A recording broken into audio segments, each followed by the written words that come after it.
sengketa yang sering terjadi di pertanahan Indonesia. Sobat WP, pada video sebelumnya kita sempat membahas permintaan atau ajakan dari Kementerian ATR BPN untuk segera memperbarui sertifikat tanah yang terbit sebelum tahun 1997 karena sertifikat tersebut belum memuat lampiran peta atau denah dari tanah yang dimaksud dalam sertifikat tersebut.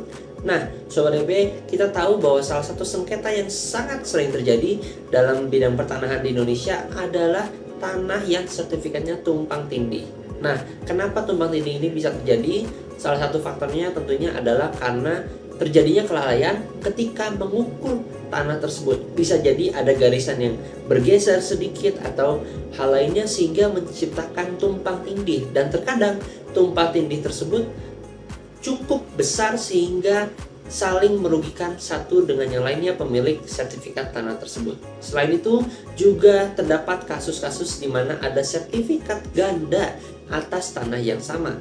Nah, sertifikat ganda ini terjadi karena adanya oknum pegawai negeri di Kementerian ATR BPN, khususnya di kantor pertanahan setempat yang membuat sertifikat ganda tersebut.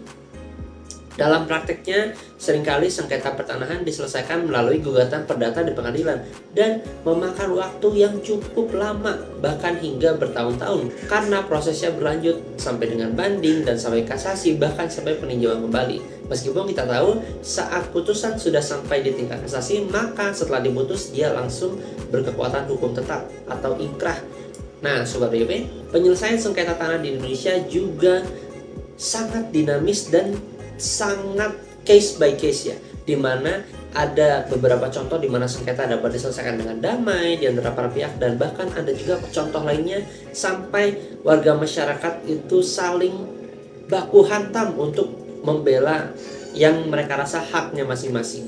Nah, Sobat WP, oleh karena itu kita mengajak untuk tertib administrasi, terutama dalam aset yang kita miliki. Jangan sampai terjadi sengketa di kemudian hari yang akhirnya merugikan kita dan juga orang lain. Oke, semoga video ini bermanfaat. Jangan lupa untuk like, komen, dan subscribe.